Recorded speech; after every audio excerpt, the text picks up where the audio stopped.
how to say langgam without touching your mouth. Langga. Langgam.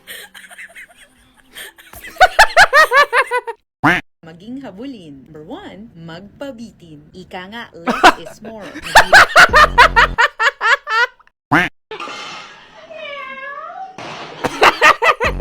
Oh my God. Mahalaga ang asignaturang Pilipino sa atin. Una, ang wika.